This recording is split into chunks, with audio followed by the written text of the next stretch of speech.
È il 1° giugno, buongiorno, rassegna stampa di TG Plus. Andiamo subito a vedere le prime pagine del giornale di Padova. Dal Mattino, epurazioni Lega, fuori Boron e altri 10.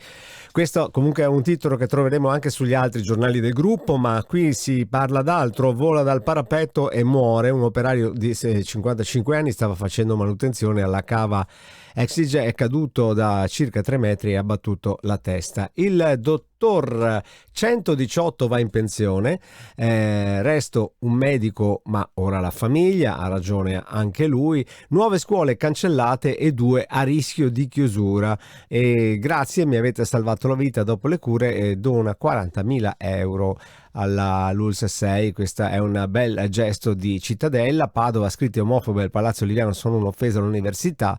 E a Montagnana, torna a casa dal lavoro, papà di 39 anni ucciso da un infarto. Queste sono le notizie principali del Mattino di Padova. Andiamo sul Gazzettino. C'è la tassa Venezia, il sì di Salvini, vedete l'intervento al salone nautico, le bellezze costano ed è giusto chiedere un contributo. La Russia, questa città è un museo, il cammino che dipinge il futuro. Quei 3 no di Zaia e l'ira del patron. Faccio il finimondo, la politica, TV e sanità sono ancora le pressioni di Yiannakopoulos sulla giunta regionale. Ciambetti dice: io sono stato censurato, praticamente non mi hanno più fatto andare in televisione. Si parla del gruppo di Media Nord-Est, dove Yiannakopoulos è, diciamo, il patron, e poi c'è invece l'editore che è il figlio Filippo. Lussari vietate le bici, sulla salita mito del Giro, altre notizie comunque che troviamo sul Gazzettino. L'esordio di Pony 9, freccia tricolore dopo l'addio al capitano Garzi, è stata riposizionata. Ne abbiamo parlato proprio con il presidente di Club Frecce Tricolori 2 di Treviso proprio ieri mattina qui in diretta, e abbiamo visto insomma come è cambiata la pattuglia presentata comunque ieri.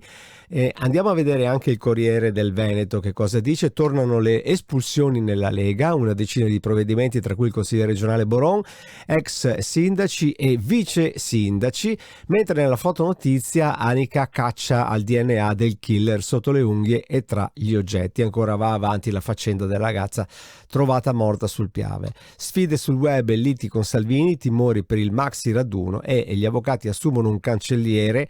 E la faccenda si accende in tribunale, i legali per un dipendente. Piombino cade dal ponteggio e muore padre di 2 figli. Su Notizie Plus invece andiamo a vedere, naturalmente noi stavamo guardando la pagina di Padova e quella andiamo a vedere. Video lottery e slot machine non in regola, sono arrivate delle belle multazze. Agazzo litiga e si presenta al bar con un coltello. Sono episodi che ultimamente questi si vedono spesso. E poi arrestato per 10 furti in abitazione, lo hanno beccato e messo agli arresti. È tutto per quanto riguarda la pagina di Padova. Noi naturalmente per Notizie Plus torniamo domani.